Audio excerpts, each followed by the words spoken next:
buy a ticket and come to Africa. That's my message. Okay.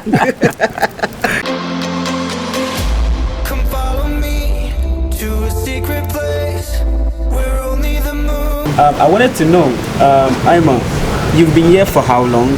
And are you now a citizen of Ghana? Would you say you're a citizen of Ghana, Africa? Oh, yes, I am a citizen. Beautiful. I have been a citizen. Well, I always thought I was a citizen. Yeah. First of all, let's be clear. I figured I'm an African living in Africa. I must be a citizen. Yeah. So when I went to the Ministry of Interior, they told me, no, you gotta fill out some papers. Yes, ma'am. So I said, I always thought I was an African. And living in Africa, I figured that gave me citizenship, but apparently it didn't. But then in 2016, as President Mahama was exiting office, he bestowed upon 34 of us, 34 reported, citizenship. Okay, so I am officially a citizen of Ghana, and as at 3 or 4 weeks ago, I am a registered voter in Ghana. Y'all see my voter's registration card? Yeah. I can go get it now. Yeah, okay. You have to see it after the whole program. After the program, I'm going to show you my card. Sure, you have I'm a registered voter, so I can vote in the Ghana election the next time around. All right, so before we go on, since you're now a registered voter, I want you to tell us your name, your official name right now, including the local one, like the Ghanaian one. My Ghanaian name, Okay. my local name, my name Your name. is Imakus Njinga Okofu Ababio, or Ababu. Ababu. Right. Imakus is I, Mother Africa, Queen of the Earth. Wow, that's beautiful. Okofu Njinga is named after the Queen, Warrior Queen of Angola, who was one of my favorite characters. And Okofu is the mighty warrior, which is the name that was given to my kingman, to my husband, when he was made an honorary Asafohene in the village of Itri. And you know, Ababu or Ababio means he who was away and has returned. Yeah. So did I not return? You have returned. Am I here? You're here. You see me now, right? See you now. All right. Give me Okay. five. Give me 5. You see me now. This is not a. This is not a joke. No, it's not. This is not a mirage on the news. It's not a mirage on the news. Okay. This is reality. Yeah. So. All right. So I want you to take us through the process.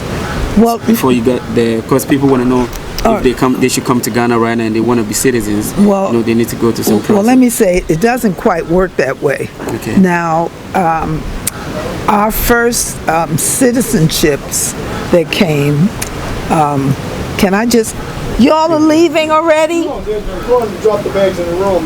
Oh, y'all are staying here with us? Oh, get down with the get down. Okay? So, the thing is that people shouldn't think that, okay, as soon as I come to Ghana, I'm going to get citizenship. This initiative for citizenship, which has been approved by the president, some 250 people are supposed to receive citizenship. The thing is that, one, you have to live in Ghana.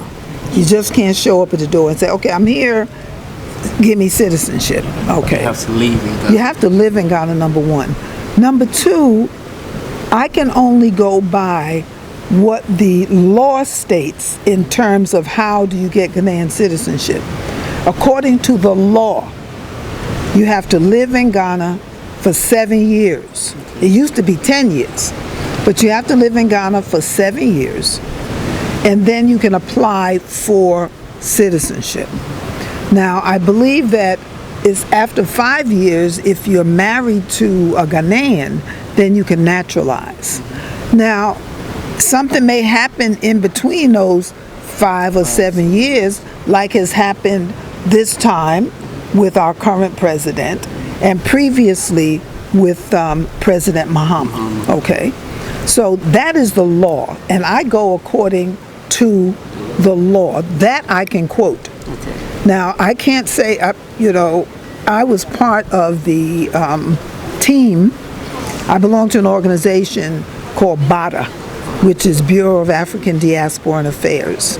And we functioned as facilitators for some of the 250 people that went for interviews, okay? And the thing that came up all the time is, and we had people that came in and said, oh, I understand I can get citizenship, but they were told you must live in Ghana before you can apply for citizenship. Okay. Okay, so is there any fee to it?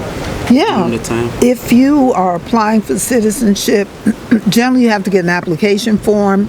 That application form is like 6,000 Ghana cedis. Okay. Filling out that form, then you have to get 2 people who will vouch for you, for your character.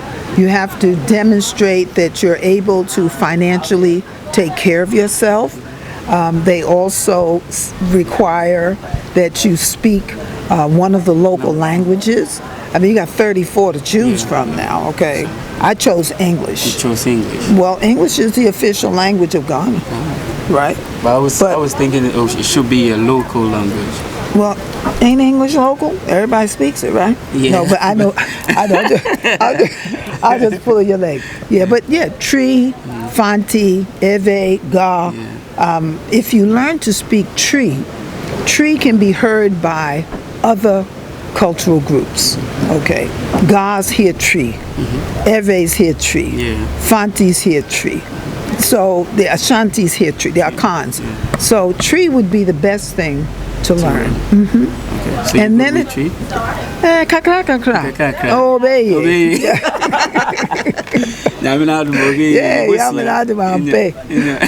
wow, you're good.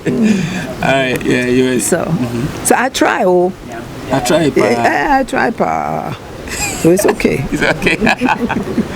I get around. Now, I can go to market. Yeah. I travel all over Ghana with as much tree as I know, and I get along fine. Yeah. You I get along easily. Oh, I do. I get along very well. Yeah. When people like you out there to help me along, I can't fail. Yeah. Thank you. So, right now you're having a business in Ghana. Yes, One Africa Health Resort, Okay. restaurant, and tours. And tours. So, your message to Africans in diaspora who are thinking of coming home, but they're skeptic, they don't know what to do. What message do we have for them? Buy a ticket and come to Africa. That's Straight. my message. Okay.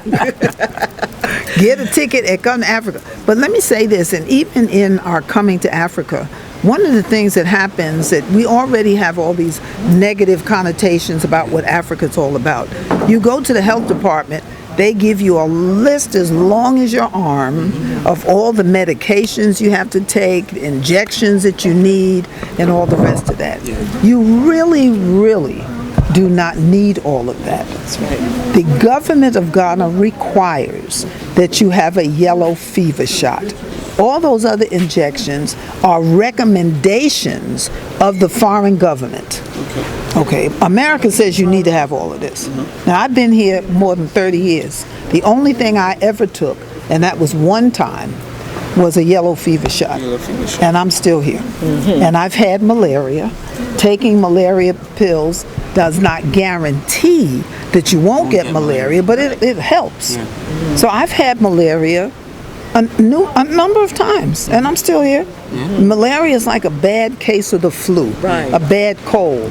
If you had pneumonia and you didn't treat it, you would die. Absolutely. Well, if you have malaria and you don't treat it, you'll die. Absolutely. It's just that simple. Okay. Simple as that. So don't be afraid. You know, people, oh, they got malaria over there. Well, they got all kind of stuff in America.